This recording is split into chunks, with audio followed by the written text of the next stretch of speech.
The transport shuttle descended through the docking bay of Kepler-7 station, and Jake Morrison watched through the viewport as the massive structure grew larger with each passing second. Beside him sat Dr. Lisa Hayes with her tablet clutched in both hands and her eyes fixed on the alien architecture that surrounded them. Neither of them had ever seen anything quite like this before. The station was enormous, and it gleamed with a polished silver surface that seemed to shift colors in the starlight. Hundreds of ships from dozens of different species moved in, careful patterns around the docking ports, and the whole scene felt like watching a perfectly choreographed dance. The shuttle pilot made contact with station control and received docking instructions in a language that the translator struggled to process. Jake heard clicks and whistles mixed with something that sounded almost musical. The pilot seemed to understand it perfectly, though, and guided their craft into an assigned bay without any trouble. Lisa looked over at Jake with nervous excitement in her eyes, and he gave her a reassuring nod. They were about to become the first humans to officially set foot in the Galactic Council headquarters, and the weight of that responsibility sat heavy on both their shoulders. The docking clamps, engaged with a metallic thunk in the shuttle, settled onto the landing pad. Jake stood up and straightened his uniform while Lisa gathered her research materials. They had spent 6 months preparing for this moment and reviewing every piece of information Earth had managed to gather about galactic civilization. It was not much. Humanity had only made first contact 3 years ago when a damaged alien vessel had drifted into the solar system. The crew had been peaceful but cautious, and they had shared basic information about the wider galaxy before departing. That encounter had led to this invitation to apply for council membership. The airlock cycled open, and Jake stepped out first with Lisa right behind him. The air smelled different here, and it carried a faint metallic tang mixed with something floral that he could not identify. The temperature felt cold, and Jake saw his breath misting slightly in front of his face. 3 aliens waited to greet them at the base of the shuttle ramp. The tallest one had pale blue skin that seemed almost translucent and large dark eyes that took up much of its face. Its body was thin and delicate-looking with long, graceful limbs. The second alien was shorter and covered in fine silver fur with a face that reminded Jake of a cat, mixed with something else entirely. The third was the strangest of all, and it appeared to be made of crystalline structures that caught and refracted the station lights. The blue-skinned alien stepped forward and spoke in perfect English. "Welcome to Kepler-7. I am Ambassador Velrin of the Valerian people. These are my colleagues Ambassador Tiska and Luminary Kreth. We will serve as your guides during your stay here." The voice was soft and melodious, but Jake detected an underlying tension in it. Velrin's eyes kept darting between him and Lisa, as if assessing potential threats. Jake extended his hand in the traditional human greeting and immediately regretted it when all 3 aliens took a step backward. Velrin's expression shifted to something that looked like alarm, and Tiska's fur stood on end. Jake pulled his hand back quickly. "I apologize. That is how humans greet each other." "I meant no offense." Velrin composed himself and nodded slowly. "Of course. We were informed of human contact customs. It simply takes some adjustment. Physical contact is not common among council species. Please follow us and we will show you to your quarters." They walked through corridors that seemed to stretch forever in every direction. The station was far larger on the inside than Jake had imagined possible. Everywhere they looked, there were aliens of different shapes and sizes going about their business. Most of them stopped to stare at the humans as they passed. Some looked curious, but many looked frightened. A small group of aliens that resembled upright lizards actually fled down a side corridor when they saw Jake and Lisa approaching. Lisa leaned close to Jake and whispered, "Did you notice that? They are scared of us," Jake had noticed. It made no sense. Humans were not particularly large or threatening compared to some of the species they had seen on the station. There was one species that stood nearly 3 meters tall with massive shoulders and thick-scaled hide. Yet even they had given the humans a wide berth when passing in the hallway. Velrin led them to a suite in the diplomatic wing, and the doors slid open with a soft hiss. The rooms were spacious but sparse with simple furniture that looked designed for function rather than comfort. Everything had smooth edges and soft surfaces. There were no sharp corners anywhere. Lisa set down her bags and immediately went to examine the environmental controls. She frowned at the display. "Ambassador Velrin, the temperature in these quarters is quite cold for humans. Could we adjust it to something warmer?" Velrin looked genuinely surprised. "Cold? This is standard temperature for most council species. You find this uncomfortable? He checked a device on his wrist and his eyes widened. Your comfort range is 15 degrees higher than ours. How is that possible? Such temperatures would be dangerous for most species. Jake watched the ambassador's reaction with growing interest.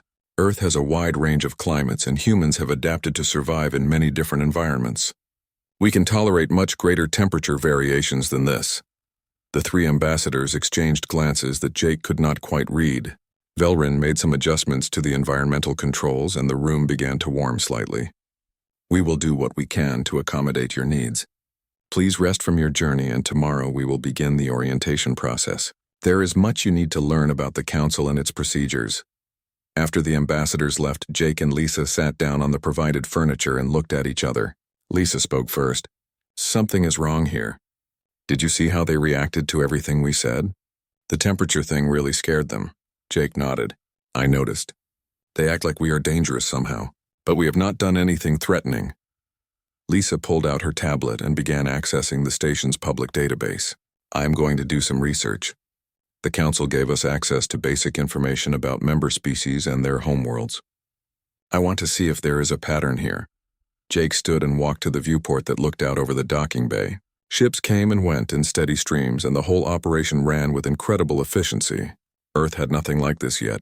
Humanity was so far behind these civilizations in technology and organization, but something felt off about the whole situation. The fear in the aliens' eyes had been real, and it had been directed at two unarmed diplomats who had come in peace. Hours passed as Lisa worked at her tablet with increasing focus. Jake tried to rest, but his mind kept returning to the strange reactions they had encountered. Finally, Lisa made a sound of discovery and Jake turned to look at her. I found something. Jake, you need to see this. He crossed the room and looked at her screen. Lisa had pulled up files on dozens of different species in their homeworlds. Each file included environmental data and biological information. Lisa pointed to a series of highlighted sections. Look at this. Every single council member species comes from what they call garden worlds. Stable climates with minimal natural disasters, limited predator species, carefully balanced ecosystems that never experience major changes. Earth is nothing like that. Jake read through the data and felt a chill that had nothing to do with the room temperature. What does the database say about Earth? Lisa scrolled to another file and her face went pale.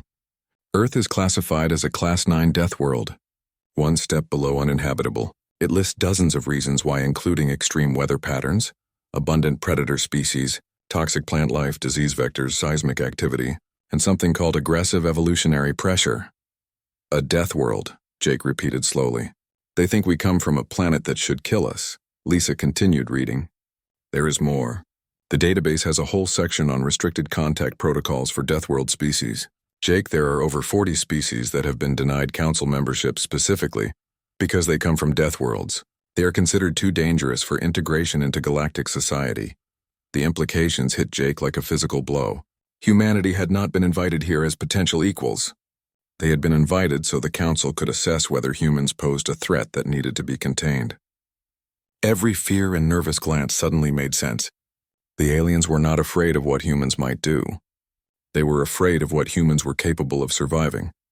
Lisa looked up at him with determination in her eyes. We need to find out more about this policy. If the council has been systematically excluding species like us, then someone needs to expose the truth. Jake sat down heavily and considered their options. They were two humans alone on an alien station surrounded by species that feared them. Challenging the council could mean the end of humanity's hopes for galactic acceptance.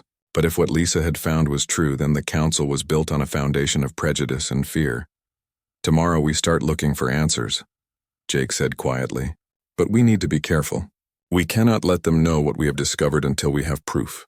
Lisa nodded and saved the files to her personal storage. Outside the viewport, the station continued its endless dance of ships and lights The next morning, Jake and Lisa separated to gather more information about the council's death world policies. They had agreed that working independently would allow them to cover more ground without raising suspicion. Lisa headed toward the xenobiology archives while Jake attended a diplomatic breakfast with several council representatives. The archives occupied an entire section of the station, and the halls were lined with data terminals and storage, units containing millions of files. Lisa walked through the entrance and approached the main desk where a young alien sat reviewing documents on a holographic display. The alien had orange skin with darker stripes running down its arms, and its eyes were large and expressive. It looked up as Lisa approached and offered what might have been a smile. "Good morning. I am Vex of the Trimaxian delegation. How may I assist you today?" Lisa returned the smile and tried to appear casual. "I am Dr. Lisa Hayes, representing Earth. I was hoping to access some files about comparative xenobiology. I am particularly interested in learning about different planetary environments and how they shape species development." Vex's expression shifted to something that looked like interest mixed with caution. "That is a broad topic. Do you have specific areas you wish to research?" Lisa chose her words carefully. "I noticed that council species seem to come from very similar environmental backgrounds. I wanted to understand the range of conditions that support intelligent life. Are there records of species from more challenging environments?" Vex's eyes widened slightly and he glanced around the archives as if checking whether anyone was listening. He leaned forward and lowered his voice. "You are asking about restricted classifications. Most of those files are not available to general diplomatic access. May I ask why you are interested in this topic?" Lisa decided to take a risk. "Because Earth is classified as a death world and I want to understand what that really means. The public database does not provide much detail." Vex was quiet for a long moment and his fingers drummed nervously on the desk. Finally, he spoke in barely more than a whisper. "I should not do this, but I have been wondering about those policies myself. The Council does not encourage questions about their classification system." "Wait here!" He stood and disappeared into the back sections of the archives. Lisa waited with her heart pounding and hoped she had not made a terrible mistake. Several minutes passed before Vex returned carrying a data crystal. He handed it to her quickly. "This contains medical and biological assessments of multiple species from various world classifications. Study it carefully and do not tell anyone where you obtained it. I could lose my position for sharing restricted files." Lisa took the crystal and felt its weight in her palm. "Why are you helping me?" Vex looked directly at her and his expression was serious. "Because I have read the restricted files and I have questions that no one will answer. Perhaps you will find what I could not. The truth." Lisa thanked him and left the archives with the crystal hidden in her jacket. She returned to their quarters and locked the door before inserting the crystal into her tablet. The files that appeared made her hands shake. Meanwhile, Jake sat at a long table in a diplomatic dining hall, surrounded by ambassadors from 8 different species. The food provided was bland and mostly consisted of plants and fungi that had been processed into paste. Jake ate politely while listening to conversations about trade agreements and cultural exchanges. He noticed that every species at the table moved slowly and carefully. Their gestures were measured and deliberate. No one made sudden movements. Ambassador Velrin sat across from Jake and asked questions about Earth's political structure. Jake answered honestly and described the United Nations and how different nations work together, despite their differences. Velrin seemed fascinated but also confused. "Your species maintains separate governments that sometimes conflict with each other. How do you prevent violence?" Jake thought about how to explain it. "We have had conflicts in the past, but we have learned that cooperation benefits everyone more than fighting. We still disagree, but we have systems for resolving disputes peacefully." A squat alien with green scales spoke up from the end of the table. "But humans are predatory species, yes? Your files indicate you evolved as hunters. How does a predator species control its aggressive instincts?" The question hung in the air and Jake felt all eyes turn toward him. He realized this was a test of some kind. Humans did evolve as omnivores, and yes, we hunted for food. But intelligence and social bonds are just as important to human evolution as physical capabilities. We form communities and care for each other. Being able to hunt does not make us violent. Velrin's expression was thoughtful. "Yet your history includes numerous wars and conflicts. The Council has reviewed Earth's transmissions and found extensive evidence of human violence." Jake could not deny that. "Yes, we have fought wars. We have made terrible mistakes. But we have also created art and music and philosophy. We have built civilizations and explored our world and reached for the stars. Humans are capable of both creation and destruction, just like any intelligent species." The dining hall fell silent, and Jake wondered if he had said too much. Then Velrin spoke again. "Do humans engage in recreational physical challenges? I noticed in your file that you list mountain climbing as a personal interest." Jake nodded. "Yes, many humans enjoy testing themselves physically. Climbing mountains or running long distances or swimming in open water, it helps us stay healthy and gives us a sense of accomplishment. The reaction was immediate. Several ambassadors made sounds of distress, and one actually stood up and backed away from the table. Velryn's face had gone even paler than usual. You climb mountains voluntarily? For enjoyment? Jake was confused by the response. Yes, it is a common hobby on Earth. Is that unusual? Velryn exchanged glances with the other ambassadors before answering. Commander Morrison, climbing is considered an extreme survival skill in galactic society. It requires physical strength far beyond what most species possess and tolerance for environmental hazards that would kill the majority of council members. The fact that humans do this recreationally is deeply concerning. The word choice struck Jake as odd, not impressive or remarkable, but concerning. He was beginning to understand just how differently the council viewed humanity. What humans considered normal activities were seen as evidence of dangerous capabilities. The breakfast ended shortly after, and Jake left feeling more troubled than when he arrived. He made his way back to their quarters, taking a route through the public areas of the station. As he walked, he observed the other species around him. They moved through wide corridors with gentle curves and soft lighting. There were no stairs anywhere, only ramps with shallow inclines. The floors had cushioned surfaces, and every sharp edge had been covered with protective padding. The entire station was designed for beings who were fragile by human standards. Jake reached their quarters and found Lisa already there, hunched over her tablet with an intense expression. She looked up when he entered, and her eyes were bright with discovery. Jake, I found something. Vex gave me access to restricted medical files. You need to see this. He sat beside her and looked at the data displayed on her screen. The files contained detailed biological assessments comparing species from different world classifications. Lisa pointed to a series of charts. Look at these physical capability measurements. Deathworld species consistently score 3 to 5 times higher than Garden World species in categories like strength, endurance, reaction speed, and healing rates. Their immune systems are more robust, and they can tolerate wider ranges of temperature and pressure. The Council has known about these differences for over 400 years. Jake studied the charts and saw the pattern immediately. They are afraid because we are stronger. Lisa shook her head. It is more than that. Look at this section on cognitive abilities. Deathworld species also show higher scores in adaptive problem-solving and crisis management. They are better at handling unexpected situations because their environments force them to develop those skills. The Council has documented all of this but kept it classified. She opened another file, and this one contained policy documents. Here is where it gets worse. These are internal Council memorandums discussing how to handle Deathworld species. They specifically state that these species represent a potential threat to the existing power structure. Not because they are violent, but because their natural abilities would give them advantages in trade, exploration, and resource acquisition. Jake felt anger building in his chest. So they exclude entire species to protect their own positions. This is not about safety at all. Lisa continued scrolling through documents. There are 43 species that have been denied Council membership or contact based on Deathworld classification. Some of them have had spaceflight capability for centuries, but the Council has kept them isolated. They have been systematically suppressing anyone who might challenge their authority. A loud alarm suddenly blared through the station, and both humans jumped to their feet. Jake went to the viewport and saw emergency lights flashing in the docking bay. Ships were moving away from one section of the station, and he could see a thin stream of atmosphere venting from a small hull breach. Hull breach in Section 12, Lisa said, reading the emergency.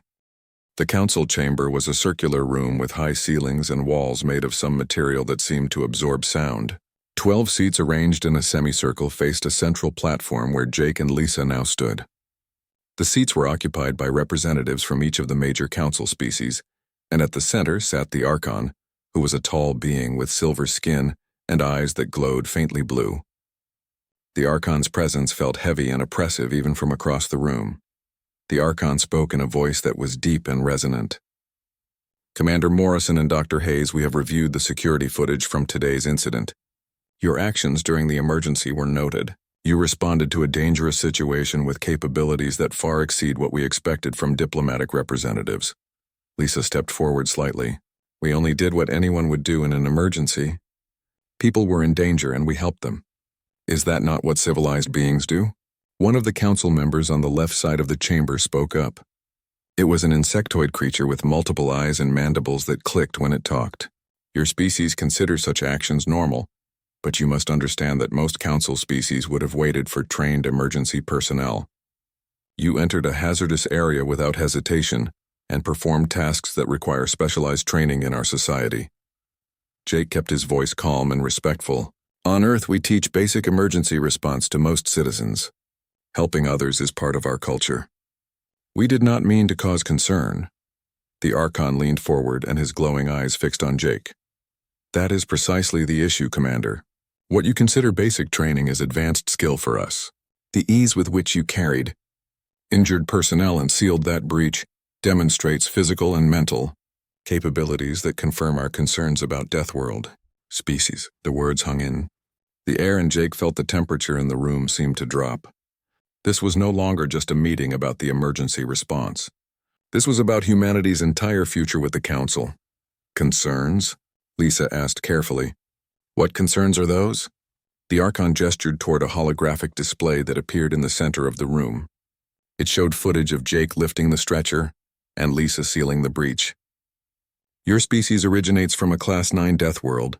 The physical adaptations required to survive on such a planet make you significantly stronger and more resilient than standard Council species.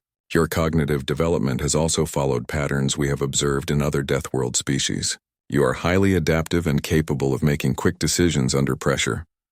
Jake tried to understand where this was going. Those qualities sound beneficial. Why would they be concerns? Another council member spoke, and this one had pale green skin and long, delicate fingers. Because throughout galactic history, Deathworld species have proven difficult to integrate into peaceful society. Their survival instincts and physical advantages create imbalances. They dominate trade routes and resource acquisition. They excel in competitive fields. The stability of galactic civilization depends on maintaining equality among member species. Lisa's voice rose with frustration. So you punish species for being competent?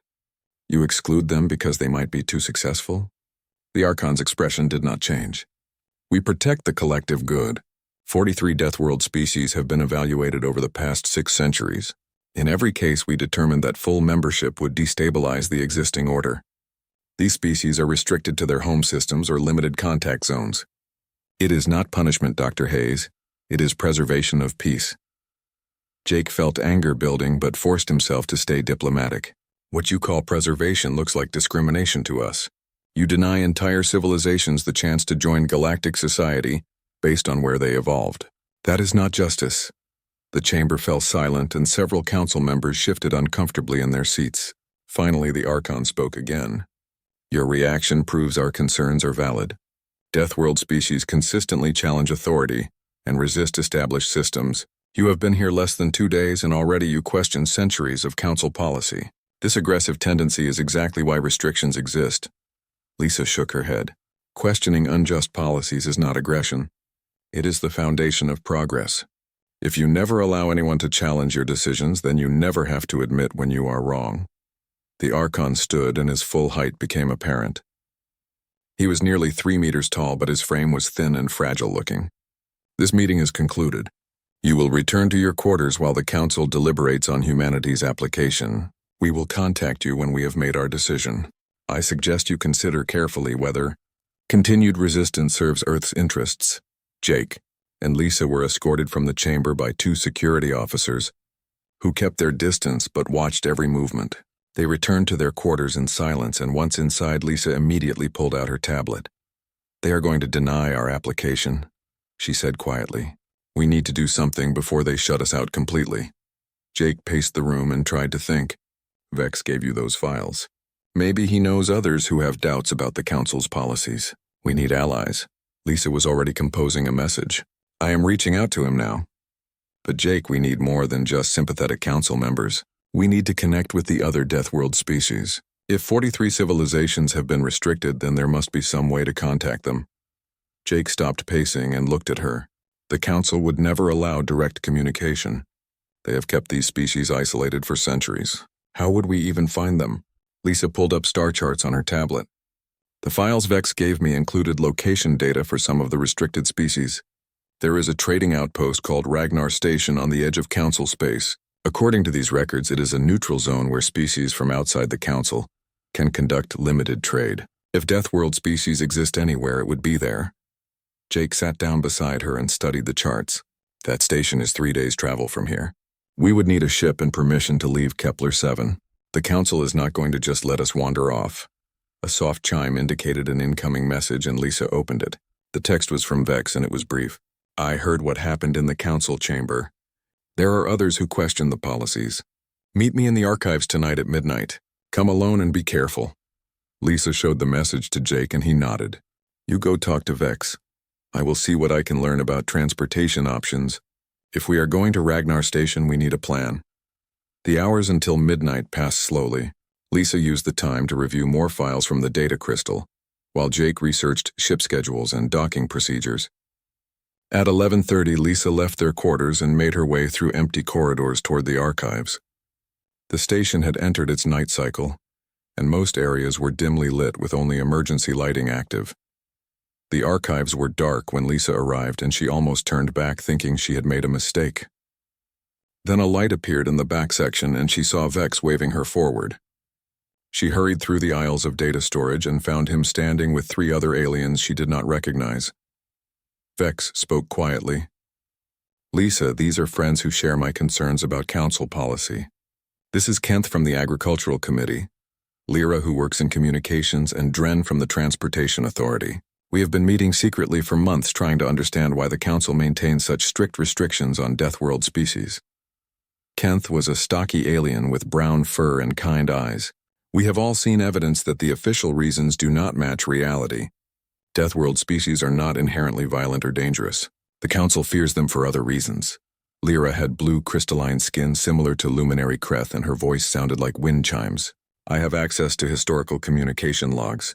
The Council has intercepted transmissions from restricted species for centuries. Many of them have been trying to establish peaceful contact, but their messages are never delivered to the general population. The Council suppresses all evidence that might contradict their narrative. Lisa felt hope rising for the first time since arriving at the station. Can you help us contact these species? We need to speak with them and learn their stories. If we can present evidence to the full Galactic Assembly, then maybe we can force the Council to justify their policies. Dren stepped forward, and his body was covered in scales that reflected the dim light. I can arrange transport, but it will be risky.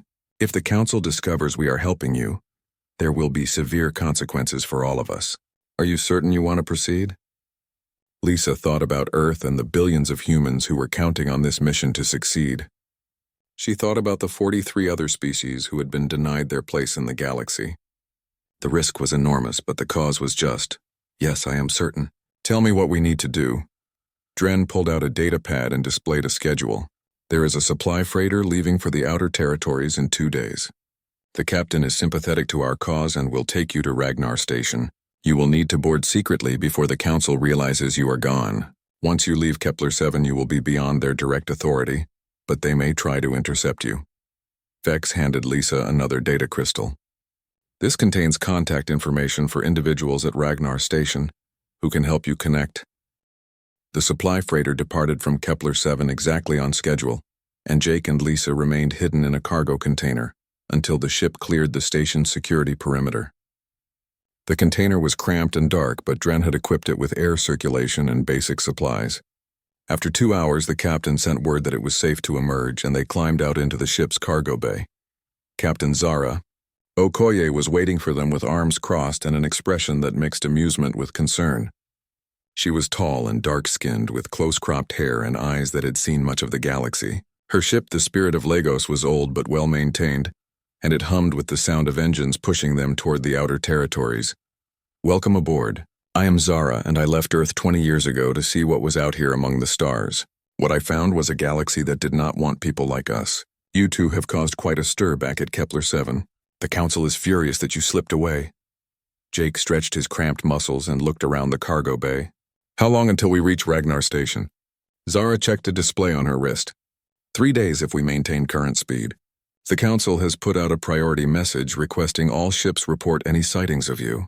They claim you stole classified information and represent a security threat. Most captains will ignore it, but we need to be careful. Lisa pulled out the data crystal Vex had given her. We need to contact representatives from other Deathworld species. Can you help us with that? Zara's expression grew serious. I can do better than that. Ragnar Station is where many of us gather. Species that the Council has rejected or restricted. We trade and share information, and try to survive on the edges of their precious civilization. Come with me to the bridge and I will show you something. They followed her through narrow corridors to the ship's bridge, which was a compact space filled with displays and controls. Zara pulled up a star chart that showed dozens of systems marked in red around the outer territories. Each of these marks represents a Deathworld species that has been denied Council membership. The Krall from Vorash Prime are massive beings who evolved on a volcanic planet. The Nethik come from an ocean world with predators that make Earth sharks look gentle. The Skiran developed on a high-gravity moon with extreme day-night temperature cycles. All of them have spaceflight technology, and all of them have been kept isolated by the Council for decades or centuries. Jake studied the map and felt anger rising again.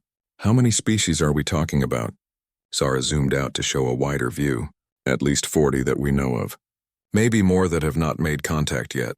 The Council has spent enormous resources keeping us separated and scattered. They know that if we ever worked together, we would outnumber them and likely surpass them technologically. Deathworld species tend to innovate faster because we are used to solving impossible problems. Lisa looked at the distribution of systems. If we could bring representatives from even a few of these species to the Galactic Assembly, we could present a united front. The Council could not ignore multiple civilizations all demanding answers at once. Zara shook her head. The Assembly is held on Kepler 7 in the heart of Council space. They would never let Deathworld species representatives pass their security. We have tried before and been turned away with various excuses. The Council controls access completely. Jake thought for a moment. What if we brought the evidence to them instead? Could we broadcast a message that reaches all Council member worlds at once? Zara's eyes lit up with interest. The Council controls the main communication networks, but there are independent relay stations on the borders. If we could access one of those and boost the signal, we might be able to reach enough systems to make a difference. But we would need proof that is undeniable, something that shows the Council has been lying for centuries. Lisa held up the data crystal. We have medical records, policy documents, and communication logs that prove the Council has systematically suppressed Deathworld species. Would that be enough? Zara took the crystal and plugged it into her console. She scrolled through the files and her expression grew darker. This is explosive. If this information reaches the general population, there will be demands for answers. The Council's authority depends on the belief that they act in everyone's best interests. This shows they act in their own interests. The next 3 days passed quickly as they planned their approach. Zara contacted allies at Ragnar Station and arranged meetings with representatives from 6 different Deathworld species. The plan was to gather testimonies and additional evidence, then make their way to a border relay station and broadcast everything before the Council could stop them. Ragnar Station appeared on their sensors as they approached the outer territories. It was smaller than Kepler 7 and looked rougher around the edges. Ships of various designs crowded the docking bays, and the whole structure had a lived-in quality that the pristine Council station had lacked. This was a place where beings came to survive, not to impress anyone. They docked without incident, and Zara led them through the station corridors. The atmosphere here was different immediately. Species of all kinds moved freely, and many of them were large and powerful-looking. Jake saw a Krall standing nearly 4 meters tall with thick scaled hide and arms that could easily bend metal. A group of Nethik moved past with streamlined bodies built for swimming, and teeth that were clearly designed for hunting. No one seemed afraid of anyone else. There was a sense of mutual respect among beings who understood survival. Zara brought them to a meeting hall in the lower levels of the station. Inside, they found representatives from 6 species waiting around a large table. The Krall representative was named Gorth, and he spoke in a voice like grinding stone. The Nethik representative called herself Celine, and her eyes were adapted to see in deep-water darkness. There were also representatives from the Skiran, the Vorlish, the Tanik, and the Huron. Each had their own story of being rejected by the Council. Jake and Lisa spent hours listening to these stories and recording testimonies. Gorth explained how the Krall had possessed faster-than-light travel for over 200 years, but every attempt to join the Council had been rejected with vague explanations about cultural incompatibility. Celine described how Nethic trade ships were restricted to specific routes and denied access to profitable markets that Council species controlled. The Skiran representative showed documents proving that the Council had deliberately shared false information about his species with other civilizations to make them seem dangerous. Every species had faced the same pattern of discrimination and exclusion. Every species had been told they were too different or too dangerous or not ready for galactic society. But Lisa could see the truth clearly now. These were advanced civilizations with art and culture and technology. They were being suppressed because they represented competition. As the testimonies continued, Jake noticed increased security activity outside the meeting hall. Zara received an urgent message and her expression went grim. The Council has tracked us here. They have dispatched security forces to Ragnar Station with orders to detain you and confiscate all evidence. We have maybe 2 hours before they arrive. Lisa felt panic rising but forced herself to think clearly. Can we reach the relay station in 2 hours? Zara shook her head. The nearest relay is 4 hours away, even at maximum speed. We would be intercepted before we could broadcast anything. Gorth stood, and his massive frame cast shadows across the room. Then we create a diversion. My ship and crew can engage the Council forces and buy you time to reach the relay. It would be an honor to fight for this cause. Celine nodded in agreement. The Nethic will join you. We have waited centuries for someone to challenge the Council. We will not let this opportunity pass. One by one, the other representatives pledged their support. Ships and crews from 6 different species would coordinate to slow down the Council's forces, while Jake, Lisa, and Zara raced to the relay station. It was dangerous and there was no guarantee of success, but everyone in that room understood what was at stake. They had 30 minutes to prepare before the Council forces arrived. Zara ran to her ship to begin pre-flight checks while Jake and Lisa gathered all their evidence files.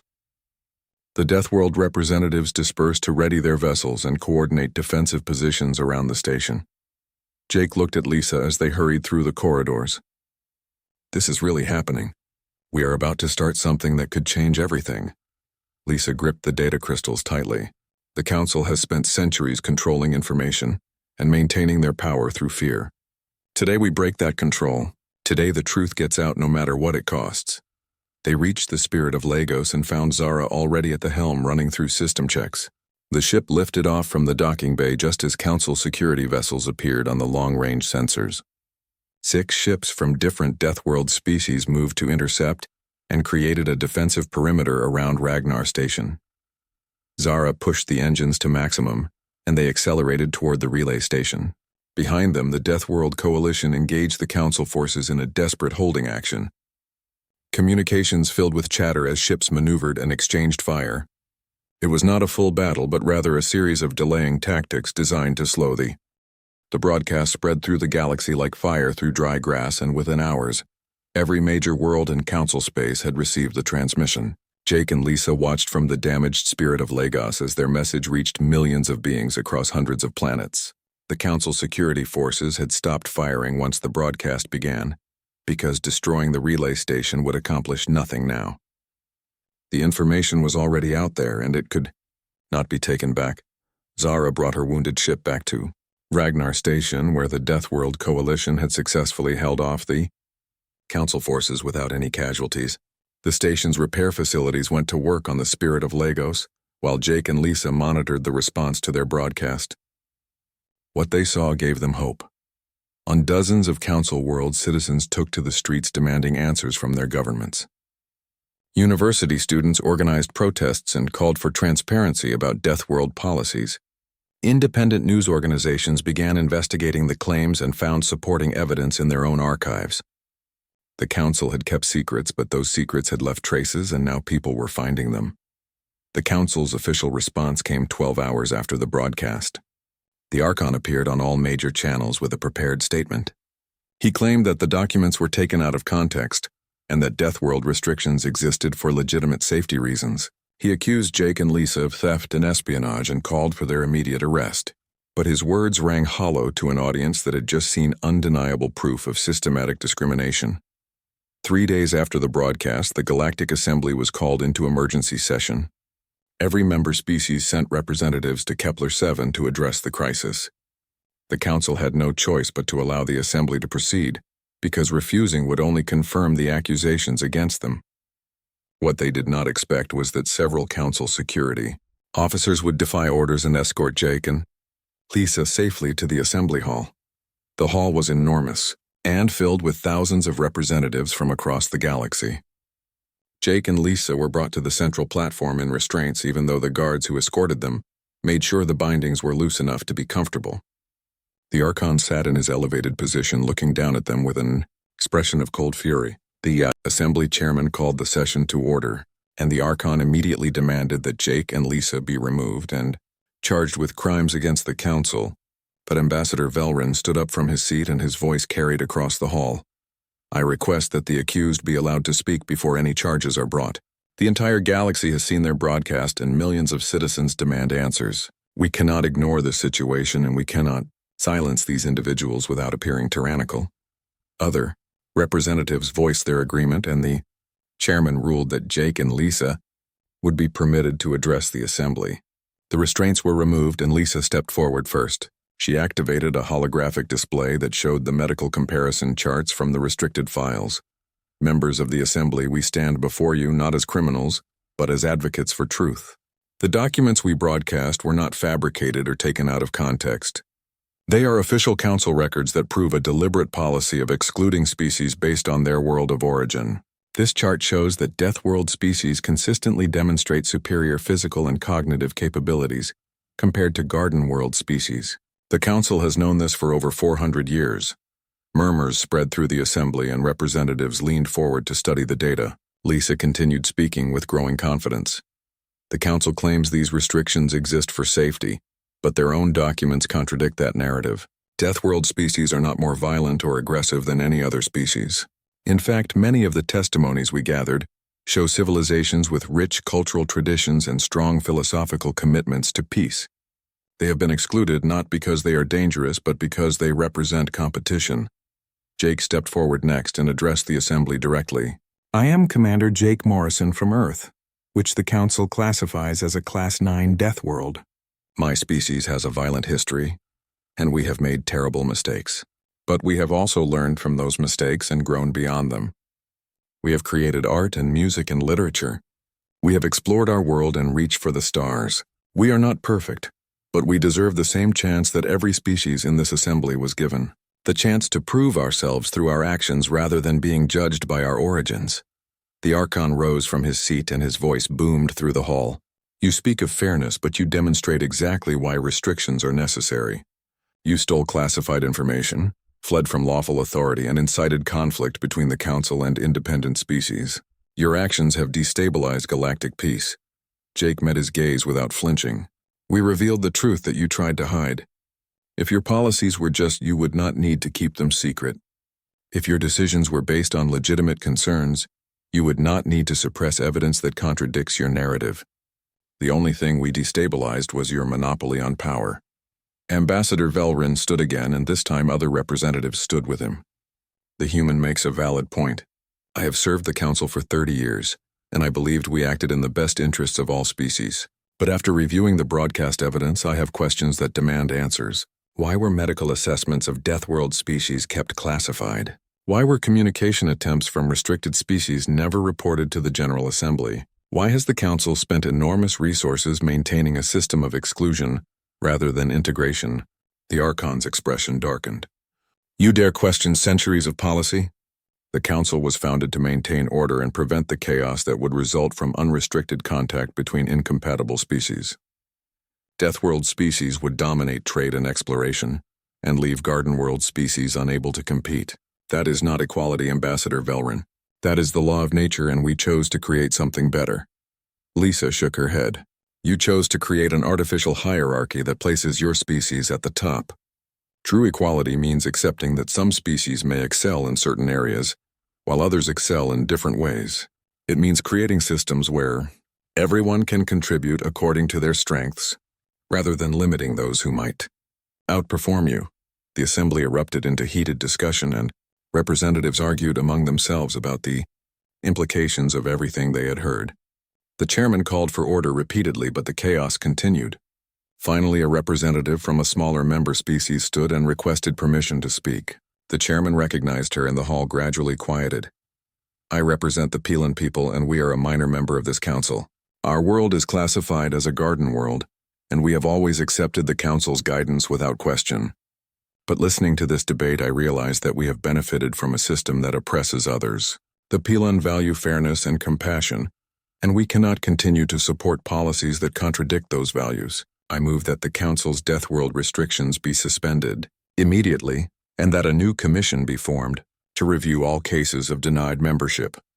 The motion was seconded by representatives from 6 other species, and the chairman was forced to call for a vote. The Archon attempted to block the vote, but his authority was challenged by too many members. The assembly voted, and the motion passed by a significant majority.